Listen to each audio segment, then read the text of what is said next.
का चोंच लग जाए वो फल मीठा हो जाता है। और पिबत भागवतम, बोले ये जो फल है ना भैया, ये खाने वाला फल नहीं है। बोले महाराज अजीब फल आप बता रहे हो, ये कैसा फल है? बोले पिबत, पीना चाहिए इस फल को। अरे बोले महाराज फल में छिलका होता है, गुठली होती है, बीज होते हैं, निकाल कर फेंक दिया जाता है। आपका फल कैसा है? बोले भैया ये जो फल है ना, इस फल में जो है ना तो छिलका है ना गुठली है, बोले इसमें जो है रस है। क्योंकि जो हम सुनते हैं, एक कान से सुनते हैं और दूसरे कान से निकाल देते हैं, लेकिन यहाँ बता रहे हैं कि जो पिया जाता है वो आकर के हृदय में बैठ जाता है। इसलिए यहाँ पीने की बात कर रहे हैं। और विशेष करके किसका आह्वान कर रहे हैं भैया? कर रहे हैं कि रसिका भूल भावों का, जो रसिक जन होते हैं ना वो आए, जो भावुक होते हैं वह ये कथा श्रवण करने के लिए आए। बोले महाराज क्यों रसिक और भावुक ही आए? बोले इसलिए आए कि अगर किसी को प्यास लगी हो तो आप पानी देंगे तो वह तुरंत जो है पानी पी लेगा। ये प्रश्न नहीं करेगा कि भैया ये पानी कहाँ से लाए हो आप, किस पात्र में रखा था, ये फिल्टर का पानी है, कैसा पानी है। अगर प्यास नहीं लगी है तो दुनिया भर का प्रश्न वो करेगा, और अगर प्यास लगी है तो चुपचाप पी लेगा। इसीलिए कह रहे हैं कि भैया बुलाओ उसी को जो रसिक हो और जो भावुक हो, उन्हीं को स्थान दिया है यहाँ पर व्यास जी ने। बोले जो रसिक जन होते हैं ना वो प्रश्न नहीं करते, उनको तो कन्हैया की केवल कथा चाहिए बस। और वो जो है पीते हैं, पान करते हैं। बोले कैसे पान करना चाहिए? बोले करड़े कानों के द्वारा पान किया जाता है ये।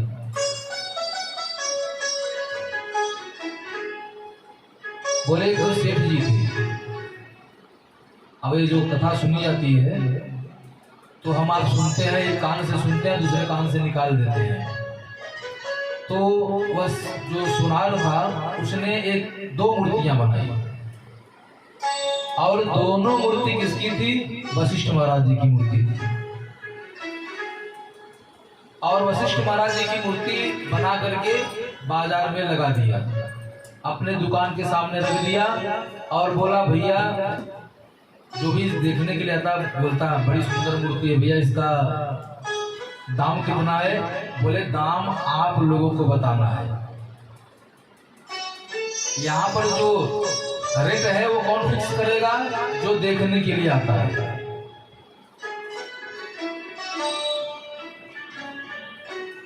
लेकिन मैं आपको एक बात बता दूं, इसमें से एक मूर्ति जो है वो लाखों की है, और इसमें एक मूर्ति जो है वो 1000 रुपए की है। अब ये निर्धारण कौन करेगा कि भैया इसमें लाख वाली कौन है और 1000 वाली कौन है? बोले ये आपको करना है। तो अभी जो भी आता वो उठाता, उसको चारों तरफ से घुमाता, देखता भैया कहीं कुछ, भैया ये सोने का तो नहीं है? बोले नहीं, दोनों पीतल के हैं, और बनाने वाला भी मैं ही हूँ। एक रत्ती ना किसी में ज्यादा है और ना ही कम है। बोले दोनों बराबर है तो फिर कैसे जो है एक का दाम इतना है, एक का दाम कम है और का ज्यादा? महाराज बोले यही तो आपको बताना है, कौन सी मूर्ति 1000 की है और कौन सी लाख की, और जो बता देगा उसको दे दूंगा, उससे लूंगा भी नहीं, फ्री में दूंगा। अब सब लोग आते मूर्ति को उल्टा पुल्टा करके इधर उधर करके देखते, लेकिन कोई बता ही नहीं पाता था। एक संत उधर से जा रहे थे, देखा बड़ी भीड़ लगी हुई है, आकर पूछे भैया क्या बात है, इतनी भीड़ यहाँ पर क्यों? तो लोगों ने कहा महाराज जी यहाँ पर एक जो है सुनार है, उसने 2 मूर्तियां रखी हुई है वशिष्ठ जी की, और बोलता है कि महाराज जी एक 1 लाख की है और दूसरी जो है 1000 की है, और ये आपको बताना है कौन सी लाख की और कौन सी 1000 की है। तो संत जो थे उन्होंने देखा जब उस सेठ को, तो उन्हें याद आया कि यह तो जो है ना सत्संग में जाया करता था।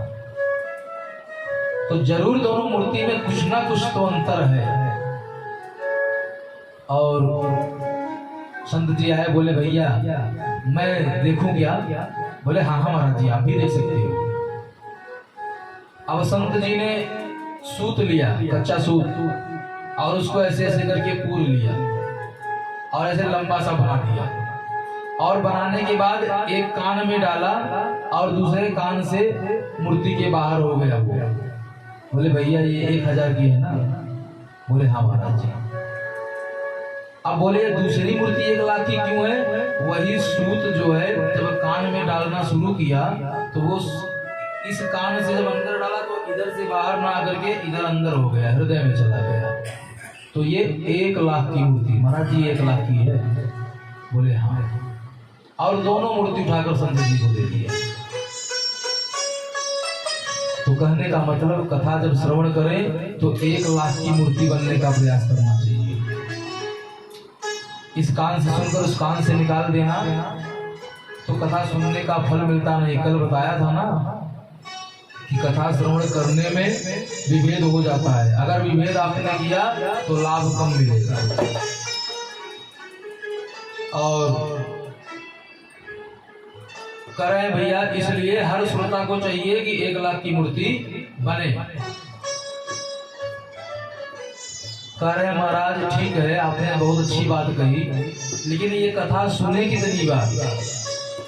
आज यहाँ मैंने सुनी, कल और एक जगह हो रही थी महाराज, परसों 1 हफ्ते बाद हमने देखा कल्याण में वहाँ हो रहा है श्रीमद् भागवत महापुराण की कथा। कितनी बार सुने महाराज? 1 बार, 20 बार, 50 बार, कितनी बार? बोले मुहुरहो, बार बार। आलयम, आलय मतलब मोक्ष पर्यंतम, तब तक कथा सुनते रहो जब तक मुक्ति प्राप्त न हो जाए। कथा आपको तब तक सुनना है जब तक मुक्ति हमको न मिल जाए, तब तक कथा को सुनते रहना चाहिए। और जिस व्यक्ति ने कह दिया अरे बस बस बस बस बस महाराज जी बस, अरे बहुत सुन लिया मैंने कथा, जितनी कथा सुनता हूँ कथाएं तो वही है ना, वही धिंडकारी आएगा, वही गोकर्ण आएंगे, वही कन्हैया आएंगे, वही अर्जुन आएगा, वही तो सब आते हैं, बस बस बहुत हो गया, आप नहीं सुनना। कहते हैं कि तुलसी बाबा भी भागवत के बड़े विद्वान थे और उन्होंने जो है भागवत के श्लोकों का ट्रांसलेट हिंदी में किया है और दोनों का अर्थ एक ही है।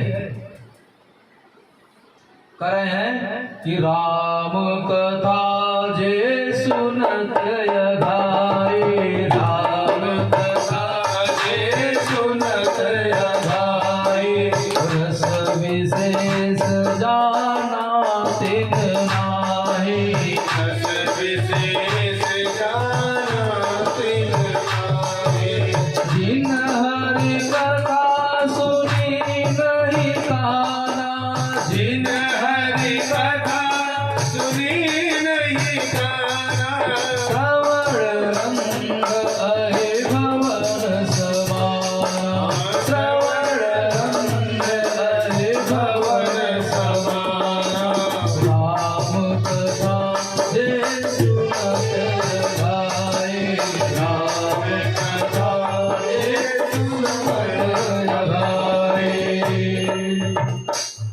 करें कि भगवान की कथा को जो सुन करके बोले बस हो गया, बस बस बहुत हो गया, इसका मतलब उन्होंने विशेष रस तो जाना ही नहीं।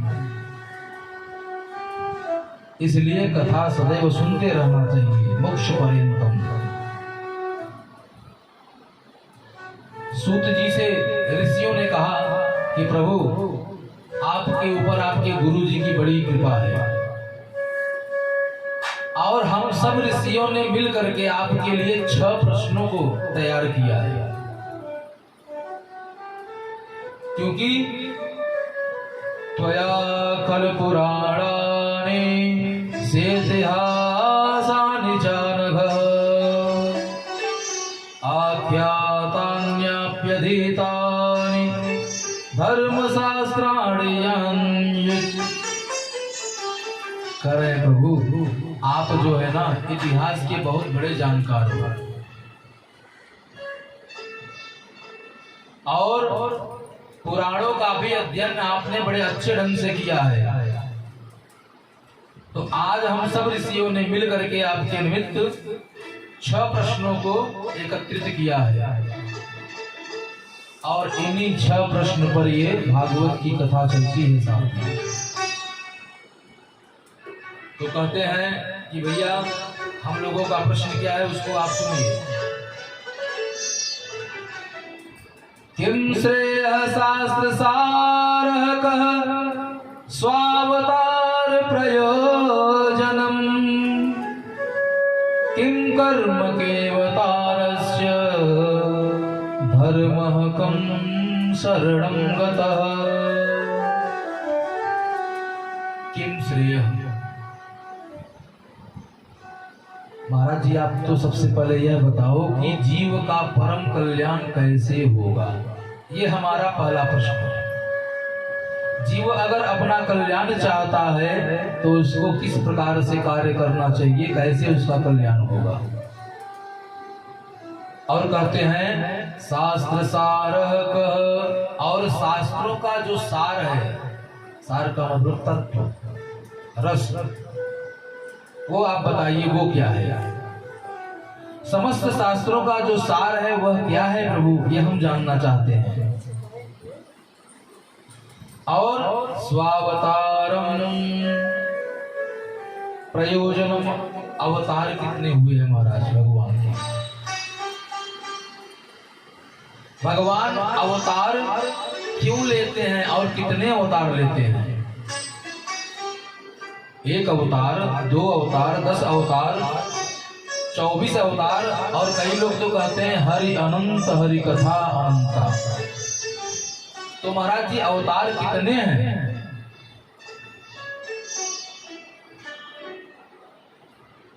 और किम कर्म, कौन कौन सा कर्म करना चाहिए।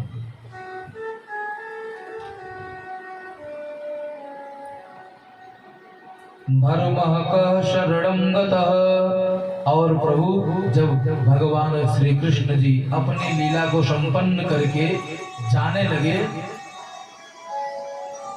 तो ये जो धर्म है वो किसकी शरण में गया। ये हमारे 6 प्रश्न हैं। पहला प्रश्न क्या था, जीव का परम कल्याण कैसे होगा महाराज जी, और समस्त शास्त्रों का सार क्या है, भगवान अवतार क्यों लेते हैं, क्यों लेना पड़ता है, कौन कौन से कर्म करते हैं, कितने अवतार भगवान के हुए, और धर्म किसकी शरण में गया। ये 6 प्रश्न। तो कहते हैं 6 प्रश्न जब उन्होंने किया तो यहाँ बता रहे हैं कि प्रश्न का उत्तर तभी देना चाहिए जब कोई पूछे।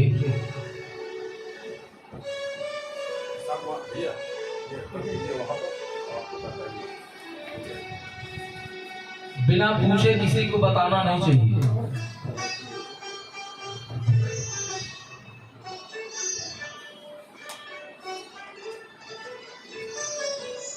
बिना पूछे भगवान भी कुछ नहीं बताते किसी को। अर्जुन जब महाभारत के युद्ध में रणभूमि में गए हैं और जब उनको कुछ समझ में नहीं आया तो कन्हैया से उन्होंने जब प्रश्न किया तब प्रभु ने उत्तर देना शुरू किया। बिना पूछे उन्होंने भी नहीं बताया क्या करना है, कैसे करना है। और भगवान शिव ने भी माता पार्वती जी को उपदेश, राम जी की कथा तभी सुनाई थी जब उन्होंने पूछा। बिना पूछे नहीं बताना चाहिए। तुलसी बाबा कहते हैं, पूछे हो रघुपति कथा प्रसंगा, सकल लोक जग पावई गंगा।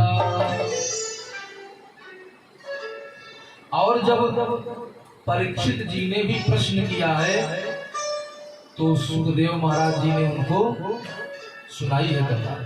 तो कहने का मतलब यहाँ पर बिना पूछे नहीं बताना चाहिए, ऐसा कह रहे हैं।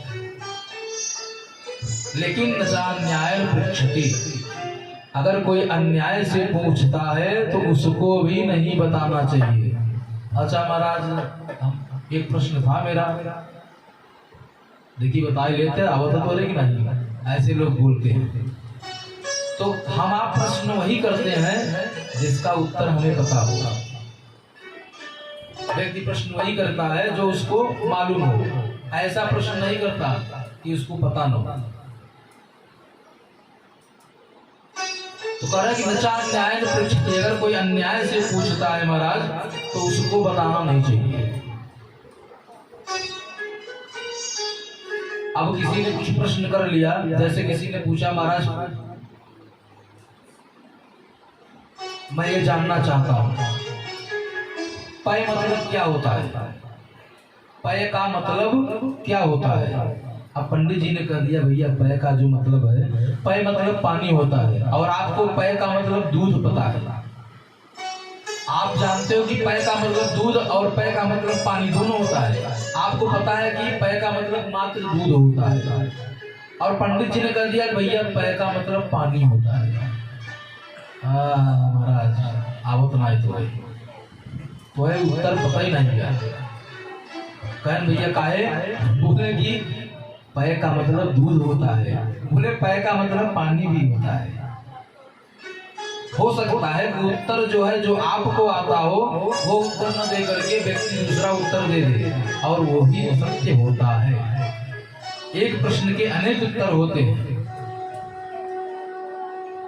कह कि अगर कोई अन्याय से पूछता है तो उसे नहीं बताना चाहिए। बोले क्यों, बोले इसलिए कि एक लाला जी थे, और लाला जी थोड़ा पढ़ लिख लिए थे, अच्छी पढ़ाई की थी, और जब कोई विद्वान पढ़ाई करके काशी से निकलता तो उनके गांव से ही जाता था, रास्ते में ही उनका गांव था। और जब विद्यार्थी पढ़ाई को पूर्ण करके उनके गांव से निकलता, बोलते महाराज जी प्रणाम। बोले भैया जय जय जय, कल्याण हो कल्याण हो। और सेठ जी बोले सब बढ़िया है महाराज, लगता है आप काशी से पढ़ाई करके लौटे हैं। बोले हाँ। तो विद्या आपकी पूरी हो गई है, ध्यान आपका पूरा हो गया महाराज। बोले हाँ, आज ही पूरी हुई है और आज ही मैं वहां से निकला हूँ। बोले अब क्या विचार है आपका। बोले अब विचार ये है कि लोगों के लिए निमित्त मैं धर्म का कार्य करूंगा, पूजा के अनुष्ठान आदि कराऊंगा। बोला महाराज मेरा एक प्रश्न था, क्या उत्तर देंगे का? आपको उत्तर देना हो तो जरा बैठ जाइए, पधारिए, जल पान ले लीजिए, तो उत्तर आप दीजिए। पंडित जी को लगा कि कोई धर्म का प्रश्न करेगा, बैठ गए। बोले महाराज जी भैया पूछो तुम अपना प्रश्न। वह बोला कि गुरुदेव मेरा प्रश्न यह है कि जब व्यक्ति मरता है तो कहाँ जाता है। बड़े बहुत ही सुंदर प्रश्न आपने किया सेठ जी। लाला जी आपका जो ये प्रश्न है ना बड़ा ही सुंदर है, और ये अंतिम सत्य है, मरने के बाद व्यक्ति को जाना ही पड़ता है, यहाँ रहने वाला कोई नहीं। तो बोले वही पूछ रहा हूँ महाराज जाता कहाँ है। बोले जीव जब मरता है तो यमपुरी को जाता है, पुण्य कर्म किया है तो स्वर्ग आदि उसको प्राप्त होंगे, पाप कर्म किया है तो यमराज जी के यहाँ जाएगा। बोले अच्छा महाराज यमराज जी के यहाँ जाता है तो फिर क्या होता है। बोले फिर कर्मों का जो है लेखा जोखा होता है भैया। पाप कर्म अधिक है तो नरक में जाना होगा, पुण्य कर्म ज्यादा है तो आपको स्वर्ग में जाना होगा। अब वो सेठ बोला कि फिर, लाला जी ने कहा फिर। बोले फिर यातनाओं को हमको भोगना पड़ता है। बोला फिर। बोले फिर यातनाएं जब हमारी पूर्ण हो जाती हैं तो हमें पुनः जन्म लेना होता है। बोले फिर। बोले फिर जन्म लेते हैं और फिर मर जाते हैं। अब उसका जो फिर है वो खत्म ही नहीं हो रहा है। पंडित जी बोलते बोलते थक गए, उनका गला सूख गया, मुंह से जो है जो मुंह में लार आदि होते हैं वो भी सूख गए, और थक करके बोला भैया अब मेरे पास उत्तर नहीं है, तुमको क्या करना है। मैं तुम्हारे फिर के चक्कर में 1 घंटे बोलता हूँ और तुम उसके बाद कर देते हो फिर महाराज फिर महाराज। तो उसका जो नियम था, अगर उसके प्रश्नों का उत्तर जो ब्राह्मण नहीं देता था तो उनका पोथी पत्र वही रखवा लेता था। सुनिए महाराज, आप समाज में जो है भ्रांतियां फैलाएंगे, आप पढ़े लिखे नहीं हो अच्छे से, पोथी पत्रा यही रख कर जाओ। तो देखा कि पोथी पत्रा उनके यहाँ बहुत रखा हुआ था। कई पंडित जी शास्त्रार्थ में वहां हार गए थे। अब ये पंडित जी बेचारे अपने घर पर जब पहुंचे तो इनके बड़े भाई साहब थे, किसान थे, और वो बड़े प्रसन्न हुए जब उनका भाई आया। बोले भैया क्या है, बड़े दुखी दिख रहे हो? बोले भैया रास्ते में आ रहा था ना तो वो लाला जो है ना बड़ा शरारती है, उसने ऐसा ऐसा प्रश्न किया मुझसे और मैं उसको लगभग 3-4 घंटे तक उत्तर दिया, लेकिन वो संतुष्ट नहीं हुआ और मेरा पोथी पत्रा वही रख लिया है। बोले अच्छा, तो उसका उत्तर देने के लिए अब मैं जाऊंगा। बोले भैया जाओ, लेकिन मेरा पोथी पत्रा लेकर आना। बोले ठीक है। अब पंडित जी वहीं पर जो है सुंदर मिट्टी थी उसको लिया और चंदन लगा लिया, त्रिपुंड बड़ा सा पगड़ी बांधे और पोथी पत्रा लेकर के उसी के दरवाजे से जाने लगे। और जैसे ही लाला ने देखा बोला महाराज जी प्रणाम। अरे आइए आइए, स्वागतम स्वागतम, आइए महाराज। अरे कहाँ जा रहे हैं आप? लगता है काशी से आ रहे हो आप।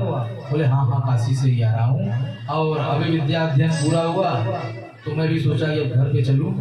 अरे बोले महाराज आप थक गए होंगे, जरा आइए ना घर में विश्राम कर लीजिए। और मन में एक संशय है प्रभु, संशय को जरा दूर कर दो आप। बोले बिल्कुल, इसी के लिए तो मैं आया ही, आपका संशय ही दूर करने में आया। चलिए जल जलपान आदि कराया और कराने के बाद यही प्रश्न रख दिया, महाराज जी जब व्यक्ति मरता है तो कहाँ जाता है?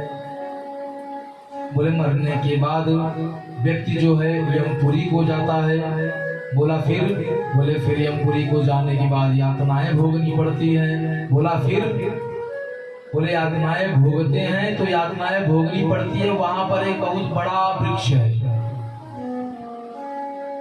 बोला फिर? बोले बहुत बड़ा वृक्ष है भैया। बोला फिर? बोले बहुत बहुत बहुत बड़ा वृक्ष है। बोले फिर?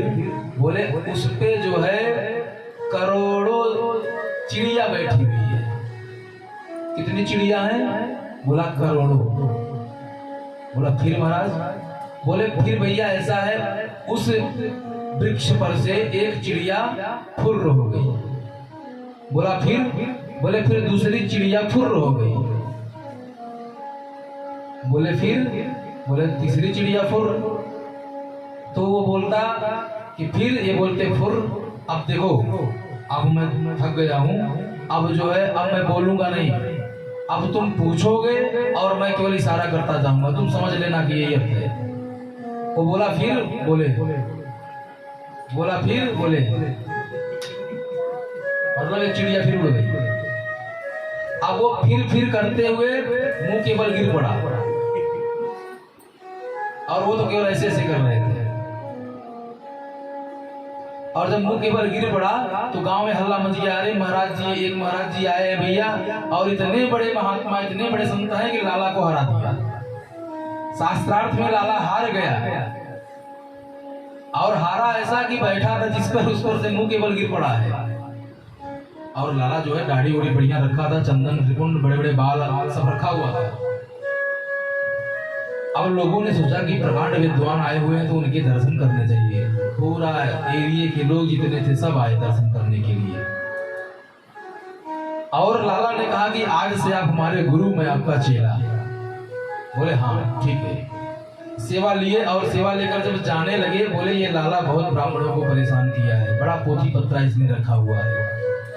बोले कि महाराज आप आए हो, गांव वालों ने कहा कि आप आए हो तो कुछ हम लोगों के बारे में बता कर जाओ।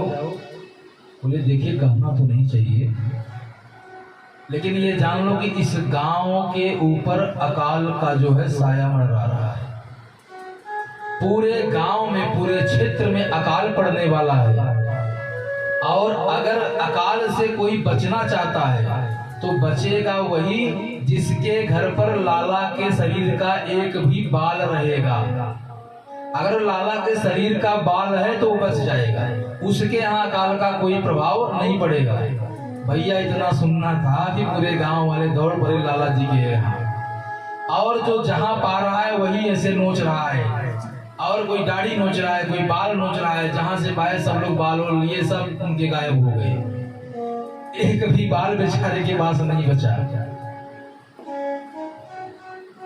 लाला ने कहा कि अरे राम राम, ये तो पूरा गांव वाले पता नहीं क्या कर गए, हमारे बालों में इतना बाल तो क्या हो गया, मुझे गंजा करके चले गए। अब लाला कष्ट में है, अभी किसी का बाल ऐसे कोई नोच ले, दाढ़ी नोच ले तो कष्ट होगा ना, वो भी कष्ट में था। दुर्भाग्य वहां के एक पुरोहित जी, पंडित जी थे, महाराज जी की तरह पुरोहित, तो वो जो है कथा सुनाने के लिए गए थे बगल वाले गांव में। और जैसे ही घर पर आते हैं तो पंडिताइन ने कहा कि आज एक विद्वान महाराज जी आए थे और उन्होंने लाला को शास्त्रार्थ में हरा दिया है, आपका भी पोथी पत्रा मिल जाएगा। लेकिन उन्होंने कहा कि अभी जो है अकाल पड़ने वाला है। बोले तो उपाय क्या बताया? बोले कि जिसके घर में लाला का बाल होगा उसी के यहाँ अकाल नहीं होगा। पंडित जी ने कहा अब तक तो सारे बाल जो है गायब हो गए होंगे, पूरा क्षेत्र आया होगा, कुछ के ले गया होगा, थोड़ी बचा होगा, फिर भी चल के देखता हूँ। अब लाला जी के घर पर आकर पंडित जी ने कहा, अरे लाला जी किधर हो आप? अरे राम राम, मैंने सुना इस गांव वाले भी क्या कहें, इतने चांडाल हो गए हैं। अरे ऐसा भी कहीं होता है? बाल रखने से अकाल का प्रभाव नहीं पड़ेगा, बड़े गधे हो गए गांव वाले।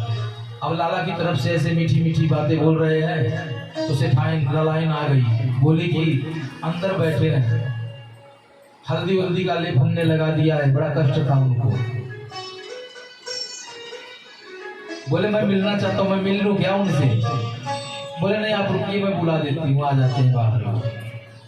अब आ गए, लाला जी को पंडित जी देख रहे हैं और दोनों आगे तो खोल कर देख रहे हैं कि इसके शरीर में कहाँ बाल बचा हुआ है। और लाला से कह रहे हैं, भैया गांव वाले आपके साथ जो बड़ा अन्याय किए, ऐसा नहीं करना चाहिए। बताओ इतनी सुंदर आपकी दाढ़ी थी, आज एक भी दाढ़ी का बाल नहीं बचा है। अरे राम राम, इतना बढ़िया दाढ़ी था, इधर जरा करिए। अरे राम राम, बोलो साइड के भी बाल लेकर चले गए। अरे राम राम, ये सर भी आपका बड़ा देख रहा हूँ घसीट हो गया है, देखें जरा सर के चारों तरफ देख रहे हैं कहीं कोई बाल तो नहीं है। तो संयोग से 2-4 बाल उनके बचे थे। और देखते देखते आओ देखना बताओ, पंडित जी ने भी 4 बाल जो बचे थे नोच लिया। बोल भैया जब सबके घर में अकाल पड़ेगा तो क्या मेरे घर में नहीं पड़ेगा? तो अकाल से बचने के लिए 4 बाल मैं भी रख लेता हूँ। तो इस प्रकार से प्रश्न नहीं करना चाहिए। ये अन्याय से अगर आपने प्रश्न किया तो उत्तर नहीं देना चाहिए, कहने का मतलब ये है।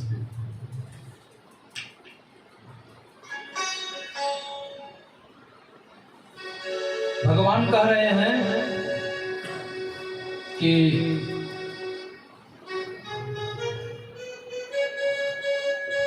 अवतार का जो प्रयोजन है,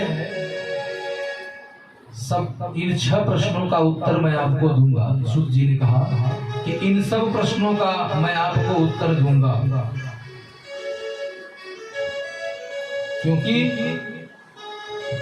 अतः साधोत्र यत् सारम समोदित्य मनीषया।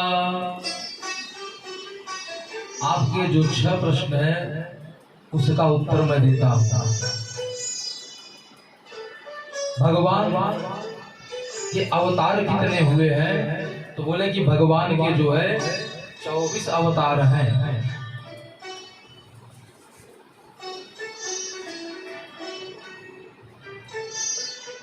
और प्रभु के जो 24 अवतार हैं,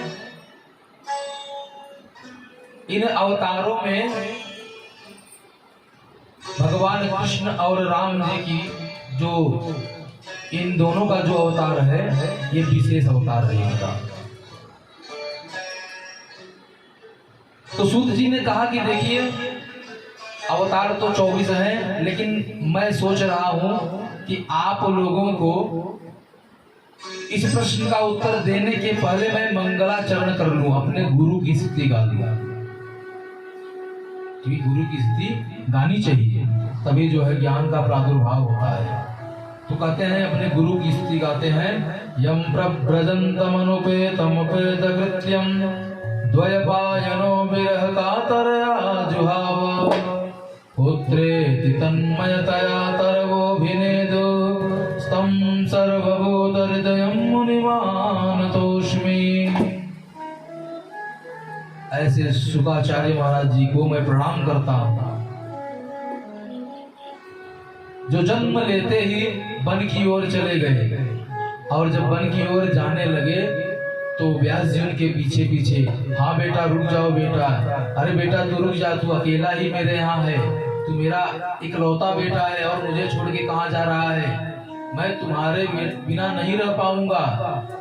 तो वहां के वृक्षों ने जो है उनको उत्तर दिया, किसको बेटा बोल रहे हो, ये जो तुम्हारा बेटा है ना, कितनी बार तुम्हारा बाप बन चुका है। तो वृक्षों ने जो है उनको समझाया व्यास जी को, फिर वो वापस आ गए। कहते हैं कि सवै पुंसाम परो धर्मो यतो भक्ति रथोत्यजे अहेतुक्य प्रतिहता आत्मा संप्रषेदते। सबसे पहले तो जो मन है ना, वो भगवान के चरणों में लगाना चाहिए। सवै पुंसाम, सभी मनुष्य का सर्वोत्तम धर्म है कि मन को भगवान श्री कृष्ण के चरणों में लगाए, कन्हैया के चरणों में प्रीति बढ़ावे।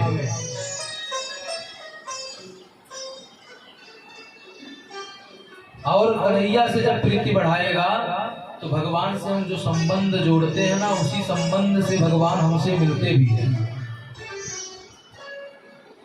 भगवान भगवान आपने बहुत सुना होगा, लोग बात बात पर भगवान बोलते हैं और ये भी कहते हैं कि भगवान दिखाई नहीं देते, भगवान को मैंने देखा नहीं है, ये झूठ बोलते हैं लोग।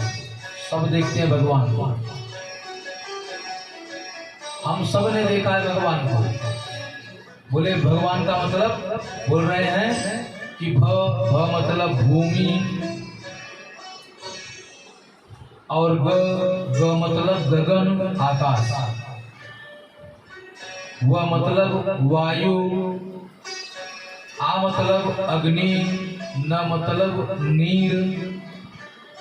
भगवान का यही अर्थ है। कहने का तात्पर्य है भगवान इन सब में है और यही भगवान है। और हमको किसी एक को अपना आराध्य बनाना चाहिए, और जिसको आप आराध्य बनावें तो ऐसा नहीं है कि अगर हमारे आराध्य भगवान कृष्ण है तो हम शिव जी को इधर उधर बोलते फिरे। आप मानो एक ही को, लेकिन उनसे यह बोलो कि हे भोले बाबा, मेरा मन जो है ना आजकल कन्हैया के चरणों में कम लगने लगा है, कुछ ऐसा आशीर्वाद दे दो कि आज के बाद उनके चरणों में ज्यादा से ज्यादा लगने लगे। ऐसा बोलना चाहिए।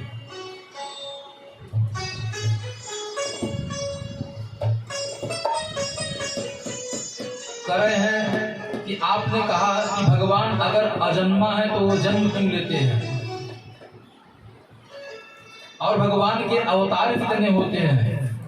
24 अवतार हमने आपको बताया, जिसमें पहला अवतार उनका कौन सा था, सनक सनंदन सनातन सनत कुमार, ये पहला अवतार था। और दूसरा अवतार बता रहे हैं बाराह का अवतार, तीसरा अवतार संत नारद का अवतार, चौथा अवतार नर नारायण, पांचवा भगवान कपिल देव जी, छठा दत्तात्रेय जी, और सातवां अवतार यज्ञ भगवान का हुआ, आठवां ऋषभ देव, नौवां पृथु जी, 10वां मत्स्य अवतार, 11वां कच्छप अवतार, 12वां धन्वंतरी अवतार, 13वां मोहिनी अवतार, 14वां नृसिंह अवतार, 15वां वामन अवतार, 16वां परशुराम अवतार, 17वां महर्षि वेदव्यास अवतार, और 18वां अवतार जो है आदरणीय प्रभु श्री रामचंद्र जी का है। और 19वां अवतार जो है बलराम जी का है, और 20वां अवतार जो है हमारे कन्हैया का अवतार हुआ। 21वां अवतार हरि का हुआ, 22वां हंसावतार, 23वां बुद्धावतार और 24वां अवतार अभी होगा कलयुग के चौथे चरण। तो कहते हैं कि इनमें जो है ना, इन दोनों में ये जो 24 अवतार हैं, इन 24 अवतार में 2 ही अवतार तो प्रमुख हैं। पहला अवतार जो है भगवान राम जी का और दूसरा अवतार श्याम जी का।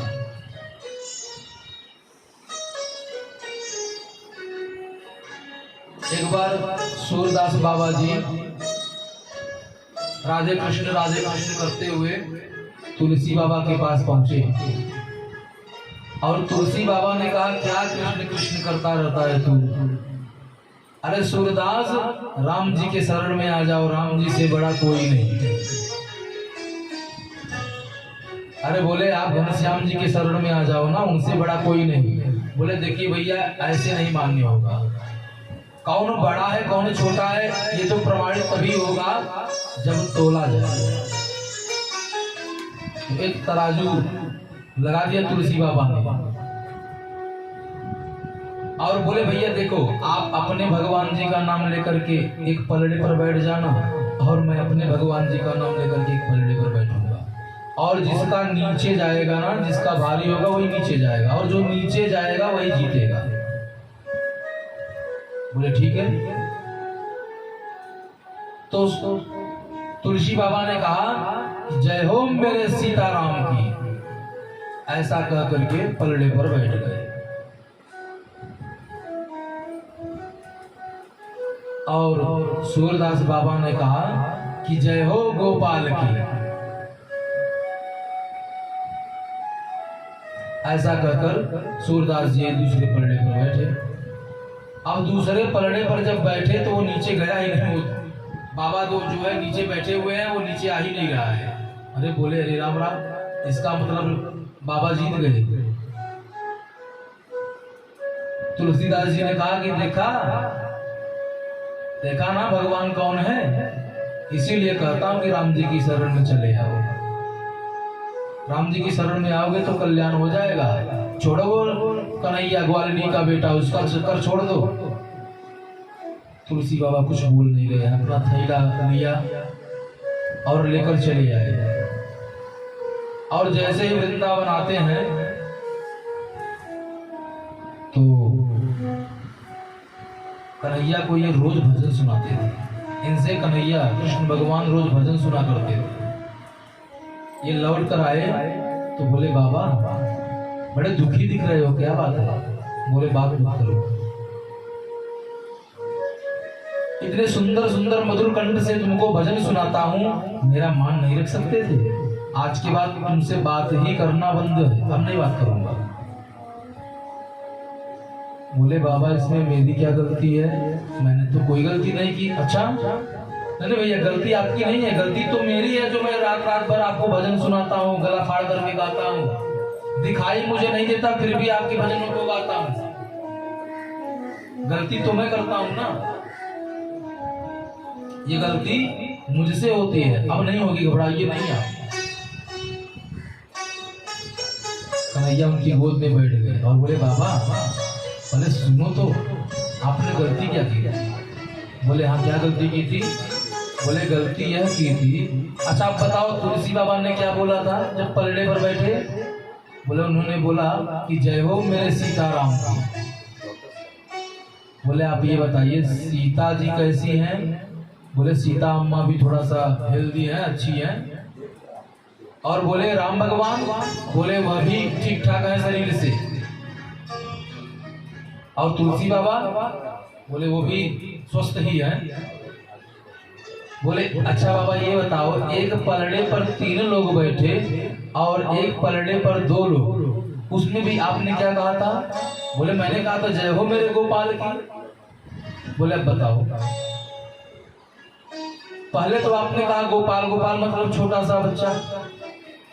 अगर मैं बैठा भी आपके साथ में तो बालक बनकर बैठा, वहां अम्मा भी तगड़ी, भगवान राम भी तगड़े और बाबा भी किसी से कम नहीं थे, और इधर आप भी हल्के फुल्के, और मुझे भी बुला लिया क्या, जय हो मेरे गोपाल, मैं भी छोटा बनकर के आके बैठ गया।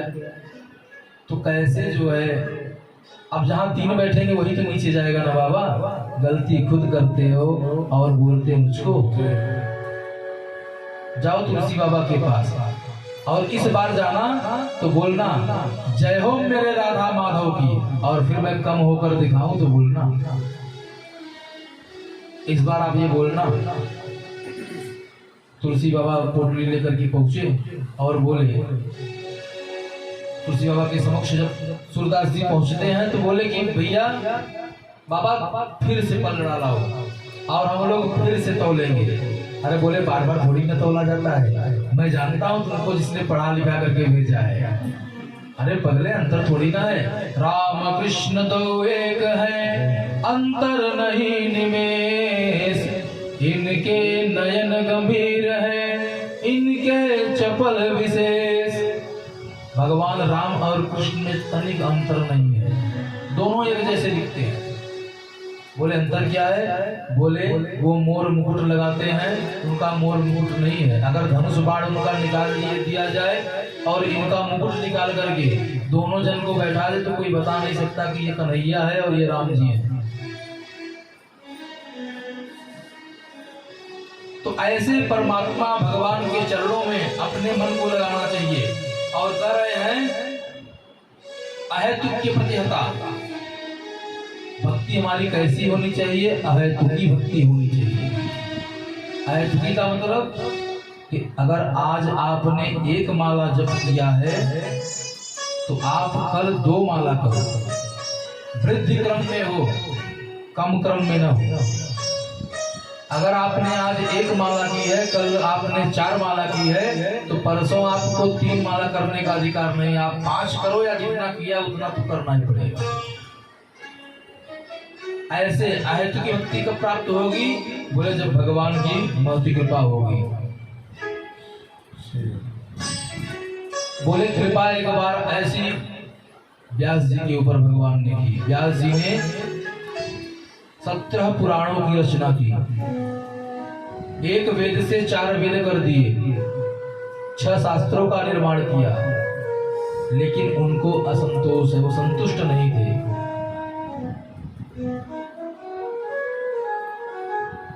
और जब असंतुष्ट थे वो, तभी संयोग की बात है कि वहां पर नारद जी का आगमन होता है।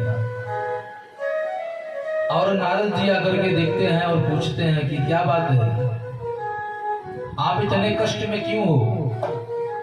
बोले महाराज मैंने तो सोचा था कि समाज का कल्याण होगा, मैं इतना 1 वेद का 4 कर दिया, शास्त्रों को बनाया, पुराणों को बनाया, लेकिन मैं देखता हूं कि इन सब मार्गों पर कोई चलता नहीं। बोले ये जितना भी आपने बनाया हुआ है ना, इन सब में आपने स्वार्थ मिला दिया है। कहतो का मतलब है कि आपने इसमें जो है स्वार्थ मिलाया है महाराज। बोले स्वार्थ क्या है? बोले स्वार्थ ये है कि ये कर्म करने से हमको ये प्राप्त होगा।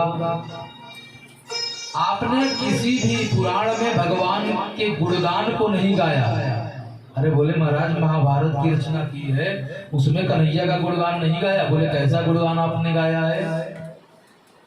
अरे कौन सा गुणगान आपने महाभारत में किया है? अरे भगवान किसी के चरण पादुका को उठाते हैं, आपने महाभारत में द्रौपदी के चरण पादुका को भगवान से उठवाया है, सारथी उनको बनाया है। आप कहते हो भगवान के गुणगान को हमने गाया है। इसलिए और जब तक आप भगवान के गुणगान को नहीं गाएंगे तब तक जो है भैया मैले कुचैले पानी में जो है हंस स्नान नहीं करते। इसलिए आपको भगवान का गुणगान करना चाहिए। तो बोले अब तो मैं बुढ़ा हो गया हूं, अब मुझसे कुछ नहीं होगा महाराज। बोले ऐसा कुछ नहीं है, आज भी आप बहुत कुछ कर सकते हो। और मैंने अपने पिताजी के द्वारा जो चतुश्लोकी भागवत का श्रवण किया है वो आज मैं आपको बता रहा हूँ, और इसी का विस्तार करो, अवश्य कल्याण होगा। और नारद जी ने अपने हृदय से 2 अंगुली लगाई और 2 अंगुली जो है व्यास जी के हृदय से लगा करके भागवत के 4 श्लोकों का गान कर दिया। और जैसे ही गान गाया वैसे ही उनकी समाधि लग गई, और समाधि लगते ही जो है उनके मस्तिष्क में भगवान की अनेक प्रकार की कथाएं आने लगी। इसीलिए भागवत की कथा में कई कथाएं आगे पीछे हो गई है। अब वो सोचने लगे कि अगर मैं क्रम से लिखूंगा तो बहुत समय लग जाएगा, इसलिए जो पहले कथा याद आई वो लिखते चले गए, आगे और पीछे उन्होंने नहीं देखा। बोले कि भगवान, नारद जी ने कहा कि भगवान के नाम का गुणगान करने के कारण ही तो आज मैं नारद हूँ। ये वीणा जो मुझे प्राप्त हुई है ये इनकी कृपा से ही प्राप्त हुई है, इसलिए आप भी भगवान के गुणगान को गाइए। सो इन्होंने जो है भगवान का गुणगान गाया व्यास जी ने। अब व्यास जी ने सोचा कि गुणगान तो मैंने लिख दिया, श्रीमद् भागवत महापुराण तो हमने तैयार कर दिया, लेकिन अब सुनाऊं किसको? श्रोता कौन है? बोले श्रोता तो मुझे केवल एक ही दिखाई पड़ता है, और वो है मेरा पुत्र शुकदेव। और सुखदेव तो जो है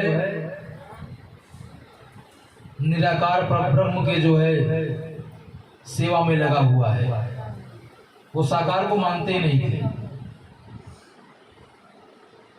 तो व्यास जी ने अपने 2 शिष्यों को भेजा, बोले जाओ और ये आधा श्लोक तुमको बता रहा है, और जहां वो सुखदेव कर रहा हो, तपस्या कर रहा हो, वहीं जाकर के इन श्लोकों का तुम्हें गान करना है। बोले ठीक है गुरुदेव। अब वो श्लोक को जो है रट करके गए, और जाकर के देखते हैं कि सुखदेव महाराज जी बड़े प्रेम से निराकार ब्रह्म के ध्यान में लगे हुए हैं। तो इन शिष्यों ने बड़ा सुंदर श्लोक गाया भगवान का। ये जो आधा श्लोक है, कहते हैं वरहापीडं नटवर वपुः कर्णयो कर्णकारं बिभ्रतवास कनक कपिशं वैजयन्तीं चिमाला। इतना सुनना था कि सुखदेव महाराज जी की आंखें खुल गई और बोले इतना सुंदर कोई हो सकता है क्या? इतना दिव्य। वरहापीडं नटवर वपुः, ये आधा श्लोक सुनने के बाद भगवान कृष्ण के सौंदर्य के बारे में इस श्लोक में बताया गया कि प्रभु कितने सुंदर है।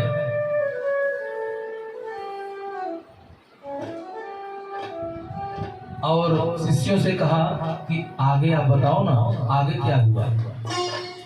बोले हमको तो इतना ही आता है, अगर आपको आगे सुनना है ना तो आगे सुनने के लिए आपको पिताजी के पास जाना होगा। बोले अरे राम राम, नहीं होंगे इतने सुंदर होंगे तो मेरा क्या है। फिर वो समाधि लगा लिया, और जब शिष्य आए तो बोले क्या हुआ? बोले इस श्लोक को सुनने के बाद आंखें उन्होंने खोली थी महाराज, और हमसे पूछ रहे थे कि आगे सुनाओ आगे सुनाओ, तो हमने तो कर दिया कि हमें इतना ही आता है, आगे सुनना है तो पिताजी के पास चलो। फिर उन्होंने आंखें बंद कर ली, बोले होंगे सुंदर तो मेरा क्या, मैं तो अपने निर्गुण ब्रह्म की ही उपासना करूंगा। अब व्यास जी ने कहा कि बेटा दूसरा श्लोक तुमको सुनाता हूं, और ये पूरा श्लोक गाना उसके सामने। तो शिष्य उसी जगह पर फिर पहुंचते हैं और दूसरा श्लोक गाते हैं कि अहो वकेयं स्तनकालकूटं जिघांसया पायदप्यसाध्विः लेभे गतिं धात्रयुजितां ततोऽन्यं कं वा दयालुं शरणं व्रजेम।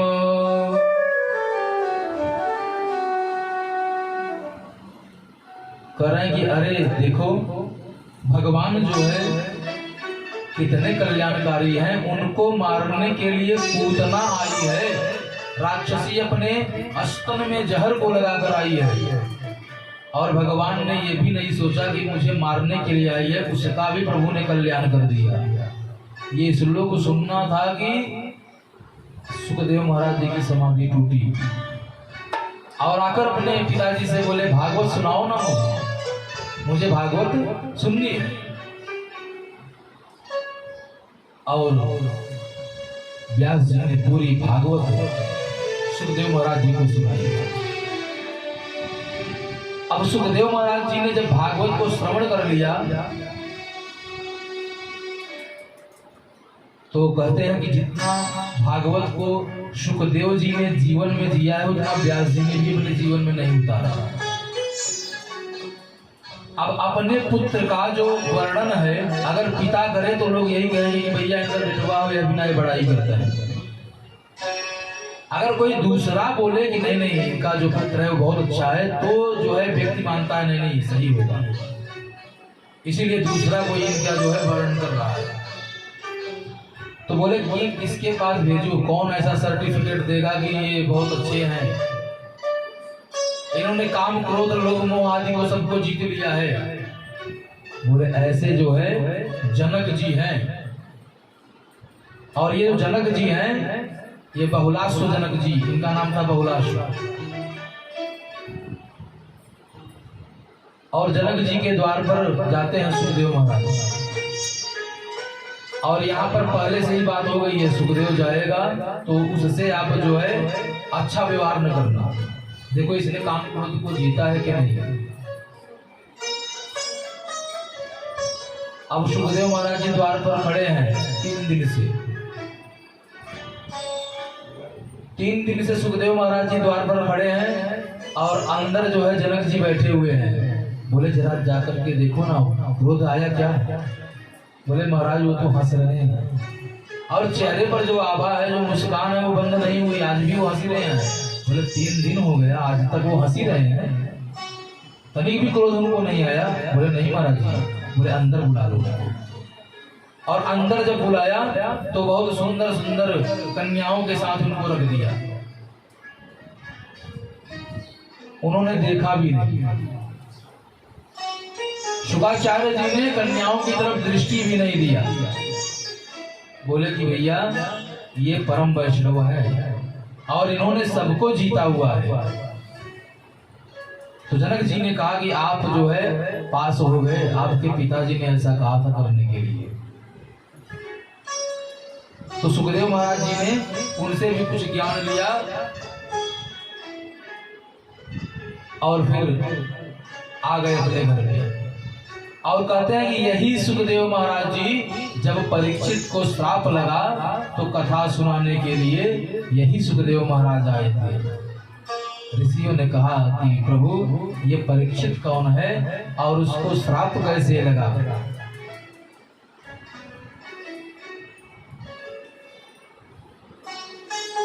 बोले परीक्षित की कथा सुनाना मैं जो है उचित नहीं समझता। बोले जब आप उचित नहीं समझते हो तो कोई बात नहीं, मत सुनाओ कथा। लेकिन मैं ये समझता हूं कि वक्षे कृष्ण कथोदम, जिनकी कथा से भगवान की कथा का उदय हो वो किसी मामले में भगवान से कम थोड़ी ना है। इसलिए आपको परीक्षित की कथा तो मैं सुनाऊंगा ही। वक्षे कृष्ण कथोदय कहते हैं कि यदा मृथे कौरव संजयानाम वीर स्वतो वीर गतिम गतेषु भृकोदरा विद्य गदाभिमर्षः भग्नो रुदंडे धृतराष्ट्रपुत्रे। कह रहे हैं कि जब महाभारत का युद्ध संपन्न हुआ तो कौरव जितने थे सब मारे गए। और भीम की गदा से दुर्योधन का भी जंघा तोड़ दिया गया और वो बड़े कष्ट में है। दुर्योधन बहुत कष्ट में था। गुरुपुत्र अश्वत्थामा वहां पर आता है और बोलता है कि महाराज, मैंने तो आपसे पहले ही कहा था कि आप पितामह, कर्ण, कृपाचार्य, इन सब के ऊपर विश्वास ना करो, मुझे एक बार सेनापति बना दो, मैं पांडवों का वध अवश्य कर दूंगा। लेकिन आपने मेरी बात नहीं मानी। अगर आपने मेरी बात मानी होती तो आज आपकी ये गति नहीं होती। बोले अच्छा, तो चलो आज मैं तुमको अपना सेनापति नियुक्त करता हूँ, क्योंकि जब तक राजा जीता है तब तक राज्य उसी का है। अभी मैं जीवित हूँ, अभी तुम ये करके दिखा दो।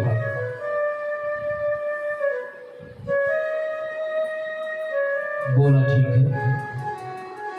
मैं ये करके दिखाता हूँ। अब ये जो है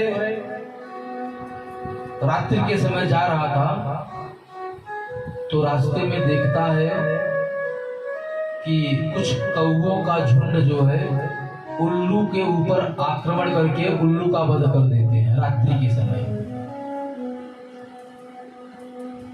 तो इसे लगा कि ये जो काक उल्लू का जो न्याय है ये बड़ा ही सुंदर है, ऐसे ही मैं भी मारूंगा इसको, पांडव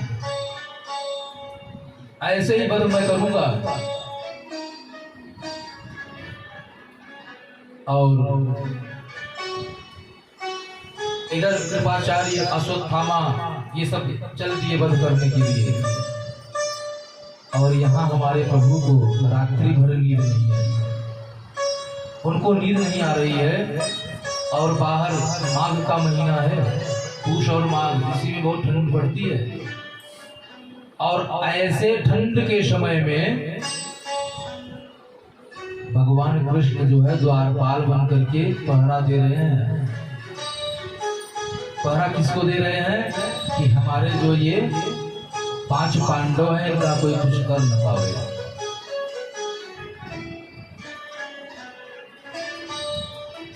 अर्जुन ने देखा कि प्रभु इतनी ठंड में जो है बाहर खड़े हैं, आकर पूछते हैं कन्हैया क्या बात है, आप बाहर क्यों खड़े हो, आप भी अंदर चल के आराम करो ना। बोले आज हमारी इच्छा हो रही है कि हम लोग आज बाहर चलते हैं, जरा घूम कर आते हैं।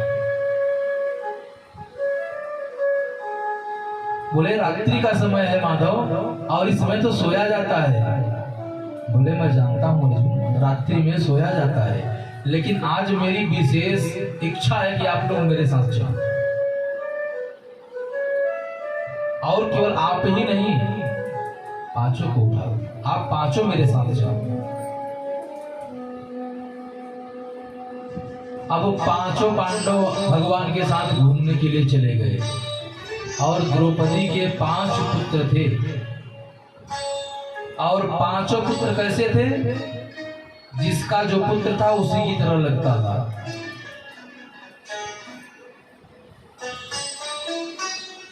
और इधर अश्वत्थामा आ रहा है, तो यहाँ कहते हैं कि जाको राखे साइया मार सके ना कोई, बालन बांका कर सके जो जग वैरी होय। जिसकी रक्षा भगवान करते हैं उसको कौन मार सकता है। करे हैं अश्वत्थामा आता है और सोते हुए बच्चों के ऊपर तलवार से प्रहार करके उनके सिर को काट के लेके चला जाता है। धड़ जो है वहीं पर छोड़ देता है और सर को लेकर जाता है। दुर्योधन के समक्ष जब पहुंचता है, दुर्योधन पूछता है क्या हुआ, मार दिया तूने? बोला हाँ, हमने 5 को मारा। अरे पांडव गाजर मूली है क्या, जिनको बड़े बड़े योद्धा नहीं मार पाए, तुमने ऐसे ही मार दिया उनको? बोले मैं जानता था कि आप विश्वास नहीं करोगे, इसलिए मैं उनके धड़ को छोड़ करके सर को लाया हूं। और जैसे ही सर को निकाल कर दिखाता है दुर्योधन बड़े कष्ट से रोने लगता है। अरे अश्वत्थामा, ये तूने क्या कर दिया रे? अरे मैं आतताई हूं, मैं दुष्ट हूं, लेकिन इन बच्चों का शत्रु नहीं था, इनसे मुझे कोई कष्ट नहीं था। आज तो तूने मेरे खानदान में पानी देने वाला भी नहीं छोड़ा। ऐसा सब करते हुए वहीं पृथ्वी पर गिरा धड़ाम से और उसकी मृत्यु हो गई। और जब देखा कि ये पांचों जो है बालक हैं अश्वत्थामा ने, तो उसे ये लगा कि अब जो है अर्जुन मुझे छोड़ने वाला नहीं, अर्जुन मुझे मारेगा। और ऐसा सोच करके जो है भागने लगा। और इधर जब प्रातः काल में द्रौपदी आती है और ये देखती है स्थिति कि उसके बच्चों के धड़ है, सर तो गायब है, करुणा करके बहुत करुणा हुई उसको और बहुत रोई हुई। और उसको रोता बिलाप करता हुआ देख अर्जुन ने कहा कि द्रौपदी, जिस भी दुष्ट ने हमारे बच्चे को मारा है वो आज ही हम उसका वध करेंगे, आज शाम तक उसका वध निश्चित कर देंगे।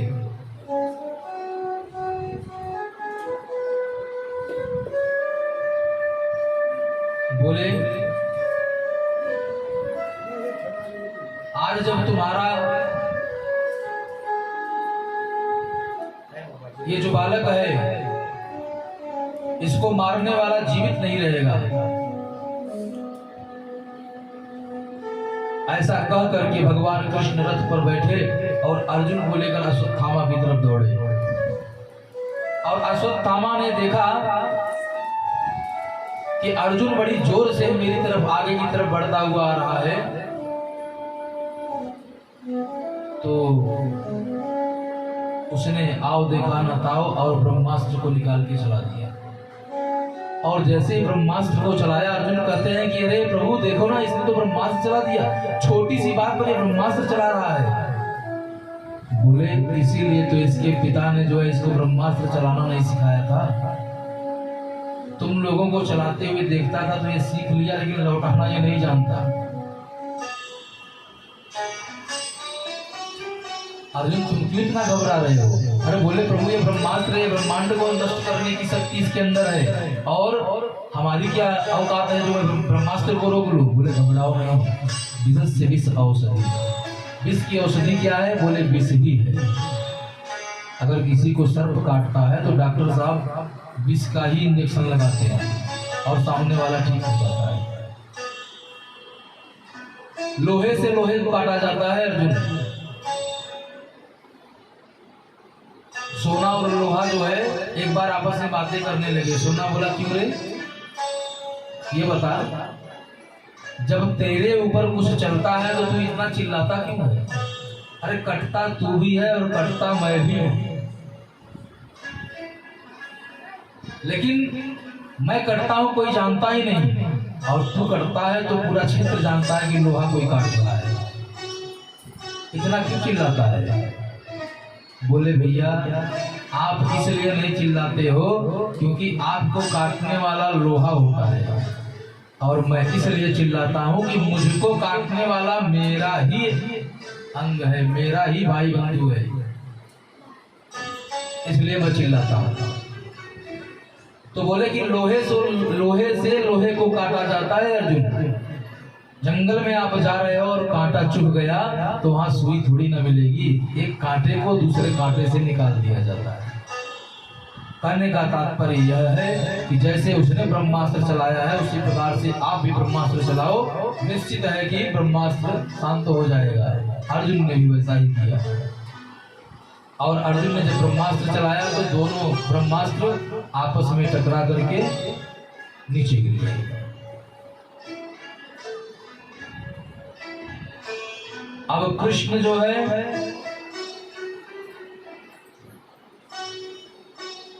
और अर्जुन अश्वत्थामा को लेकर के आए। उसको बांध कर अपने रथ में लेकर आए और लाने के बाद द्रौपदी के समक्ष लाकर बोल रहे हैं कि बोलो क्या करें, मार दो इसको, इसने हमारे बच्चों को मारा है तो हम इसको छोड़ने वाले नहीं।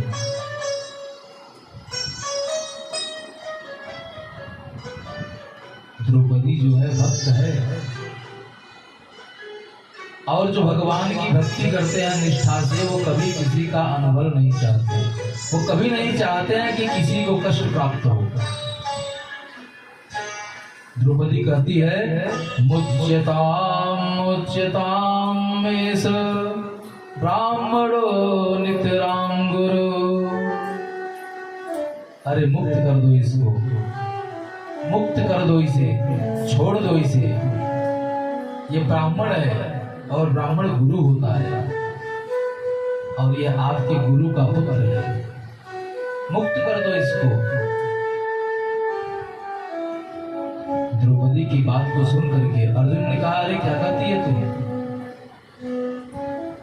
तुझे ज्ञात नहीं है क्या इसने तेरे बच्चों को मारा है, और एक नहीं 5-5 को मार दिया है।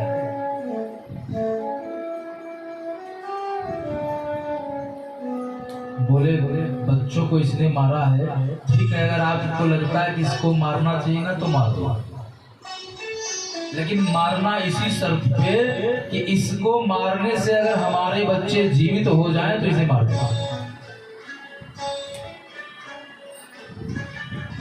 बोले ऐसा तो नहीं होगा।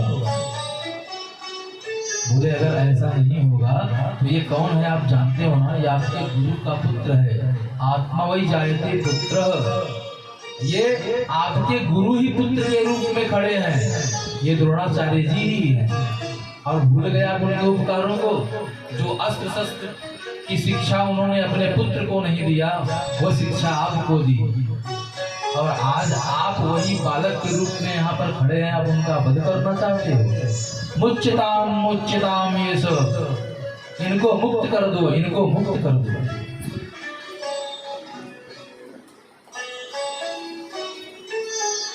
क्योंकि मैं जानती हूं मेरे तो 5 पति हैं, मैं किसी ना किसी तरह से अपना जीवन निर्वाह कर लूंगी, लेकिन मैं सोचती हूँ कि अगर इसको मार दिया तो इसकी माँ जो गौतमी है वो कैसे जिएगी। पति का तो वध आपने पहले ही कर दिया है, वो कैसे जिएगी, इसलिए इनको छोड़ दो। युधिष्ठिर जी से पूछा गया भैया आप क्या बोलते हो। बोले कि भैया ऐसा है, तस्मा शास्त्रम प्रमाणन्ते कार्य कार्य व्यवस्थितो। भैया ऐसा है ना, वही काम करना जो शास्त्र में प्रमाणित हो, हमारा शास्त्र जो आदेश देता हो वही करो, कहीं अन्याय ना हो जाए, अनर्थ ना हो जाए। अर्जुन ने भीम से पूछा भैया आप क्या करते हो। बोले अर्जुन इसको तो मरना ही है, अगर इसको तुम छोड़ दोगे ना तो इसे तो मैं मारूंगा ही, आज मैं इसका तो वध करूंगा ही अगर तूने छोड़ दिया तो। और हमारे कन्हैया जो है चुपचाप एक कोने में खड़े हैं। बोले ना कि जब तक कोई पूछे नहीं तब तक आपको बताना नहीं चाहिए। कह रहे हैं कि अर्जुन तब जाकर के कन्हैया से पूछता है कि आप कुछ नहीं कहोगे कन्हैया, माधव आप बताओ ना क्या करना चाहिए। तो भगवान कहते हैं कि अगर आप मुझसे पूछते हो तो जो नियम न्याय है मैं कहता हूं सुनो, कि ब्रह्मबंधुर्न हन्तव्यम् आतताये बधार्हणः मयैवो भयमाम्नातं परिपाहयानुशासनम्। कहते हैं कि ब्रह्मबंधुर्न हन्तव्यम्, ब्राह्मण को मारा नहीं जाता। ब्राह्मण कैसा भी हो, किसी भी परिस्थिति में हो, उसको मारना नहीं चाहिए। और आतताई पदार्हण, अर्जुन आतताई कोई भी क्यों ना हो, उसको छोड़ना भी नहीं चाहिए। यही नियम और न्याय कहता है। बाकी तुम्हारी जो इच्छा हो वो करो। बगल में खड़े थे भीम भैया, बोले महाराज आपकी तरह 2-4 न्यायाधीश अगर हो जाए तो कल्याण हो जाएगा। यहाँ कह रहे हो कि मारना चाहिए, आतताई कोई भी क्यों ना हो, और यहाँ कह रहे हो कि ब्राह्मण का बंधु है इसलिए इस ब्राह्मण को मारा नहीं जाता। आप कह रहे हो मार दो, और आप ही कह रहे हो कि मारना नहीं चाहिए। दोनों बातें आप कह रहे हो महाराज। भगवान ने कहा कि भीम दादा, जहां बोलना चाहिए आप वही बोला करो। अरे मैंने अर्जुन को गीता का ज्ञान दिया है, उसे सब मालूम है कहाँ क्या करना चाहिए।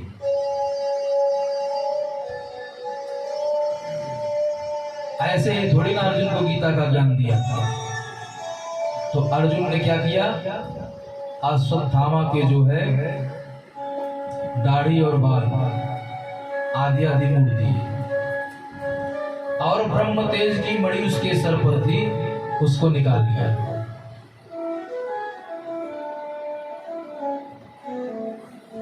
अश्वत्थामा बोला कि इन्होंने मुझे जो है मेरे साथ ऐसा व्यवहार किया है, मैं इनको छोड़ूंगा नहीं। कई लोग ऐसे होते हैं हमारे यहाँ, छोड़ते बोलते हैं कि अरे ये तो छोटी सी सबुल्ली थी, मैं तो बड़ी बड़ी सभाओं से ऐसे मार के भगाया गया हूँ। जबकि सोचना यह चाहिए था अश्वत्थामा को कि बड़ी कृपा कर दी, हमारे प्राणों को इन लोगों ने छोड़ दिया, लेकिन ये उल्टा सोच रहा है।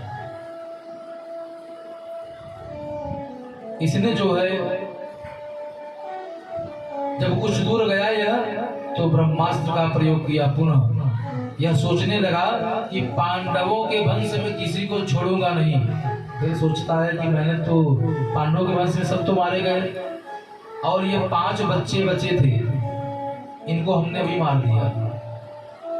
अभिमन्यु था वो महाभारत के युद्ध में मारा गया। अब इसके बाद इनके यहाँ कोई पानी देने वाला बचा नहीं। बहुत प्रसन्न होता है, खूब हंसता है।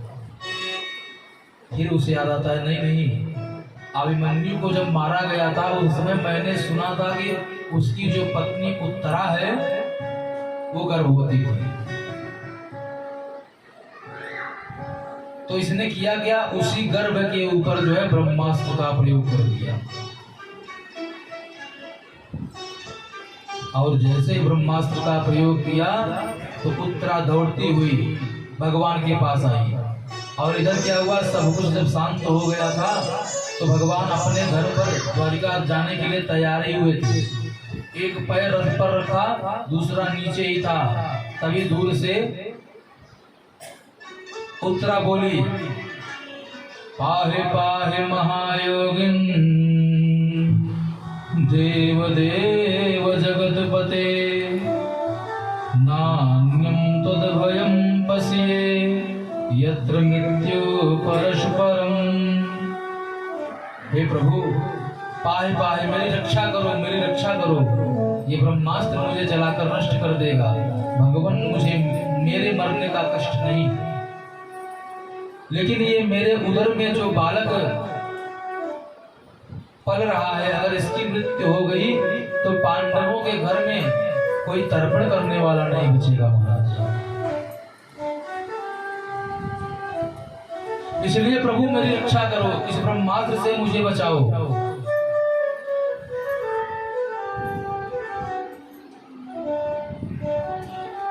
अब भगवान ने क्या किया, भगवान ने कहा कि देखो मैं किसी के गर्भ में जाता नहीं। बोले क्यों, देवकी के गर्भ में नहीं गए थे आप? कौशल्या जी के गर्भ में नहीं गए थे आप? बोले नहीं, गर्भ में नहीं था मैं। मेरा तो प्राकट्य होता है। बोले आप गए हो या ना गए हो प्रभु, लेकिन आज आपको जाना पड़ेगा मेरी रक्षा करने के लिए। बार बार ऐसा निवेदन करने पर हमारे प्रभु जो है बोले ठीक है। अब एक रूप से भगवान जो है बाहर खड़े हैं, ऐसा कर रहे हैं जैसे कोई मंत्र पढ़ रहे हो, और एक चतुर्भुज स्वरूप धारण करके गर्भ में प्रवेश कर गए। और गर्भ में प्रवेश किया भगवान ने। जैसे ही भगवान गर्भ में जाते हैं, वह ब्रह्मास्त्र जो है समीप आ गया था, और भगवान ने अपनी गदा को ऐसे घुमाया चारों तरफ जैसे चक्र नाच रहा हो, और उस ब्रह्मास्त्र से भगवान ने उस जीव की रक्षा कर दी, अर्थात परीक्षित की रक्षा कर दी। अब ऋषियों ने कहा ये तो बड़ा आश्चर्य है महाराज, भगवान गर्भ में चले गए। तो सूत जी ने कहा कि ऋषियों, आश्चर्य यह नहीं है कि भगवान गर्भ में चले गए, आश्चर्य तो यह है कि ये जीव जो है ये जन्म बाद में लेगा, भगवान का दर्शन पहले पा गया। और एक तरह से देखा जाए तो भगवान का भाई हो गया। एक ही गर्भ में अगर दो जीव हैं तो दोनों भाई और बहन अगर हैं तो भाई बहन माने जाएंगे, और दोनों उसी गर्भ में अगर बालक हैं तो दोनों भाई माने जाएंगे। एक तरह से तो ये परीक्षित के भाई भी बन गए। जैसे हमारी चालाकी किसी भी प्रकार की भगवान के समक्ष नहीं चलती, वैसे ही भगवान की भी कोई चालाकी अपने भक्तों के समक्ष नहीं चलती।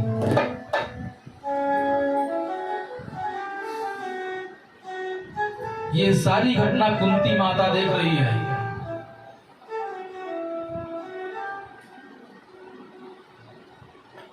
और उन्होंने कहा कि प्रभु आज आपने बड़ी कृपा कर दी हमारे ऊपर, आज हमारे वंश को आपने बचा लिया, ये भगवान आपने बड़ी कृपा की। कन्हैया बोलते हैं बुआ उल्टी गंगा क्यों आ रही है? अरे मैं तुम्हारे भाई का सबसे छोटा लड़का कृष्ण हूँ।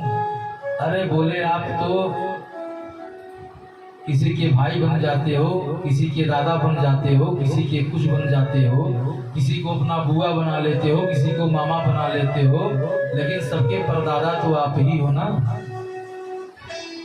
और मैं तो सब जानती हूँ कि आप तो परमात्मा हो, आप तो भगवान हो। कन्हैया ने कहा कि अच्छा अगर मैं भगवान हूं तो भगवान से सब मांगते हैं, तो भाइयों में सबसे बड़े युधिष्ठिर जी हैं, आप भैया मांगो ना, क्या मांगते हो? युधिष्ठिर जी ने कहा कि कन्हैया मुझे ऐसा वरदान दे दो कि मैं कभी भी किसी भी परिस्थिति में सत्य से इधर उधर न हो, मैं सत्य ही बोलूं, सत्य के पथ पर ही चलूं, ये मुझे आशीर्वाद दो। बोले भीम भैया आप क्या चाहते हो? बोले कन्हैया मुझे तो लोग पेटू कहते हैं, रसोई में जितना भोजन बनता है आधा मैं खाता हूँ और आधे में मेरा पूरा खानदान खाता है। अब क्या करूँ, चुदा जो है इतनी बड़ी है, पेट इतना बड़ा है, क्या करूँ कन्हैया? लेकिन मुझे ऐसा आशीर्वाद दे दो कि सोते खाते पीते किसी भी अवस्था में मैं आपको भूलूं नहीं।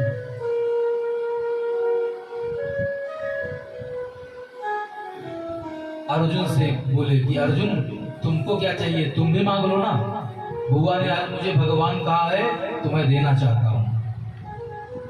अर्जुन ने कहा कि मैंने तो आपको सबसे पहले अपना गुरु ही मान लिया है, और भगवान अगर आप आशीर्वाद देना चाहते हो तो मुझे यह दो कि आपके प्रति जो मेरा प्रीत है, आपके प्रति जो मेरा भाव है, निष्ठा कभी कम न हो। शिष्यस्ते हम साधिमाम त्वाम प्रपन्ना, मैं आपका चेला और आप मेरे गुरु जी, ये भाव सदैव मेरा बना रहे।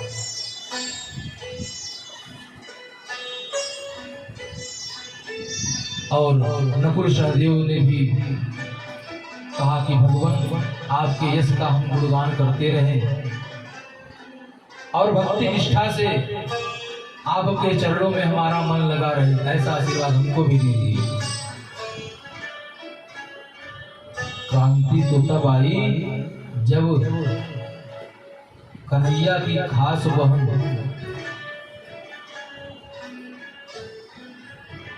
सुभद्रा ने कुछ मांगा। अब कुंती मां ने सोचा कि खास बहन है, हो सकता है कि सांसारिक वस्तु मांग ले, और मांग लेगी तो कन्हैया ऐसा नहीं है कि ना दे। सबने सोचा कि इसके मन में सांसारिक वस्तु ही होगी, वही मांगेगी है।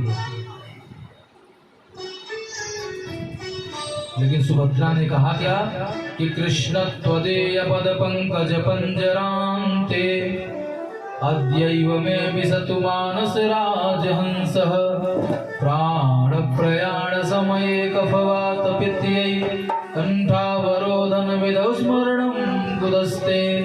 भैया अगर देना चाहते हो ना तो आप ये आशीर्वाद दे दो कि मेरा जो ये राजहंस रूपी मन है ये आपके चरणों में फंस जाए, आपके चरणों में लग जाए, ये आशीर्वाद दे दो। बोले अरे बहन ये क्या तू मांग रही है? लोग मेरी भक्ति कब करते हैं? बोले जब 32 दांत झड़ जाते हैं तब। आंख से दिखाई नहीं देता तो लोग तीर्थ करना चाहते हैं। तीर्थों का दर्शन करने के लिए व्यक्ति कब निकलता है? बोले जब आंख से दिखाई नहीं देता, पैरों से चला नहीं जाता, तब लोग जो है तीर्थ करते हैं। और तू अभी कह रही है कि मेरा ये जो राजहंस है आपके चरणों में लग जाए। बोले भैया अगर देना है तो मुझे यही चाहिए, अन्यत्र और कुछ नहीं चाहिए। भगवान ने सुभद्रा को गले से लगा लिया और भगवान के नेत्र सजल हो गए। अर्जुन की तरफ देख करके बोले देखा मेरी बहन है, क्या समझा? सांसारिक वस्तु को यह प्रधानता दे कैसे सकती है? मेरी बहन है। अब बुआ से बोले बुआ जब तूने मुझे भगवान कह ही दिया है तो तू भी कुछ मांग लेना। तो कुंती बुआ ने बड़ी ही सुंदर बात कही। कह रहे हैं कि प्रभु अगर आप देना ही चाहते हो ना तो मुझे विपत्ति दे दो, मुझे कष्ट दो। अरे बोले बुआ ये क्या कर रही है? क्या कष्ट को भोगते भोगते तेरी तृप्ति नहीं हुई? अभी तू संतुष्ट नहीं हुई कष्ट को भोगते भोगते?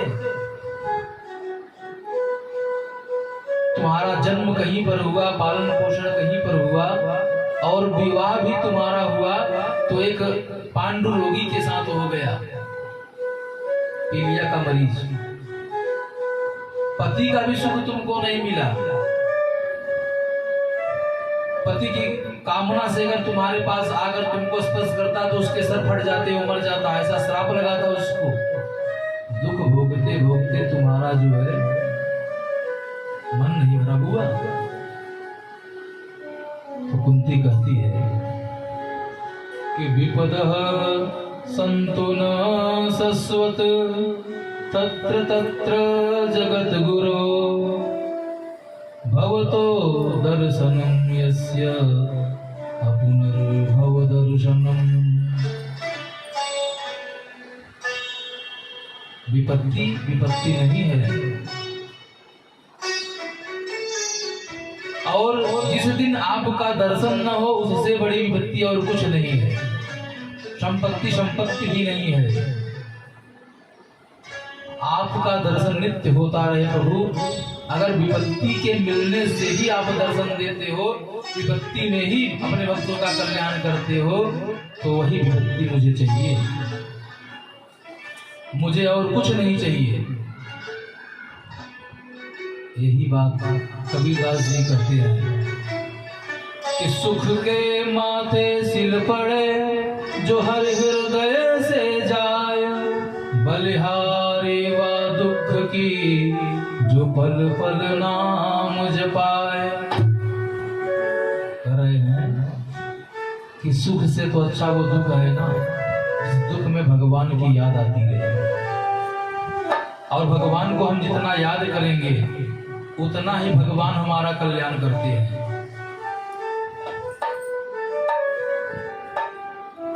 इसलिए अगर कन्हैया तुम देना चाहते हो तो मुझे दुख दे दो।